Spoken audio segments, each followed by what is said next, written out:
ಪ್ರಕೃತಿ ವಿಕೋಪದಡಿಯಲ್ಲಿ ಶಾಲಾ ಕಟ್ಟಡ ಹಾಗೂ ಅಂಗನವಾಡಿ ಕಟ್ಟಡಗಳು ಮಳೆಗೆ ಹಾನಿಯಾಗಿ ಬಿದ್ದಿದ್ದರೆ ಅಂದೇ ವರದಿ ಮಾಡಿ ಸರ್ಕಾರಕ್ಕೆ ರವಾನಿಸಿ ಪರಿಹಾರದ ಅನುದಾನಕ್ಕಾಗಿ ಬೇಡಿಕೆ ಸಲ್ಲಿಸಬೇಕು ಎಂದು ತಾಲೂಕು ಪಂಚಾಯಿತಿ ಆಡಳಿತಾಧಿಕಾರಿಗಳಾದ ಮಂಜುನಾಥ್ ಹೇಳಿದರು.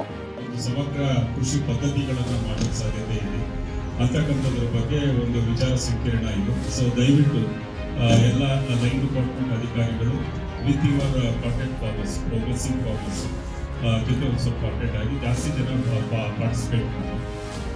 ಅದು ಸೋಮವಾರ ಬೆಳಿಗ್ಗೆ 11 ಗಂಟೆ.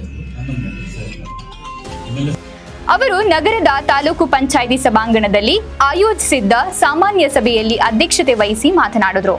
ಗ್ರಾಮೀಣ ಪ್ರದೇಶದಲ್ಲಿ ಗೂಳೆ ಹೋಗುವ ಜನರಿಗೆ ನರೇಗಾ ಯೋಜನೆಯ ಬಗ್ಗೆ ಜಾಗೃತಿ ಮೂಡಿಸಿ ಮಹಾತ್ಮ ಗಾಂಧಿ ಉದ್ಯೋಗ ಖಾತ್ರಿ ಯೋಜನೆ ಅಡಿಯಲ್ಲಿ ದುಡಿಯುವ ಕೈಗಳಿಗೆ ಉದ್ಯೋಗ ನೀಡಬೇಕು. ಇನ್ನು ಮಳೆ ಬಂದು ಹಾನಿಯಾದರೆ ಯಾವ ಇಲಾಖೆಗೆ ಸಂಬಂಧ ಇರುವುದೋ ಅಲ್ಲಿ ವರದಿ ರೂಪಿಸಿ ಸರ್ಕಾರಕ್ಕೆ ಸಲ್ಲಿಸಬೇಕು ಎಂದರು. ಇದೇ ಸಂದರ್ಭದಲ್ಲಿ ತಾಲೂಕು ಪಂಚಾಯಿತಿ ಕಾರ್ಯನಿರ್ವಾಹಕ ಅಧಿಕಾರಿ ಶಶಿಧರ್, ತಾಲೂಕು ಪಂಚಾಯಿತಿ ಸಹಾಯಕ ನಿರ್ದೇಶಕ ಸಂತೋಷ್, ಸಂಪತ್, ಇತರ ತಾಲೂಕು ಮಟ್ಟದ ಅಧಿಕಾರಿಗಳು ಪಾಲ್ಗೊಂಡಿದ್ದರು.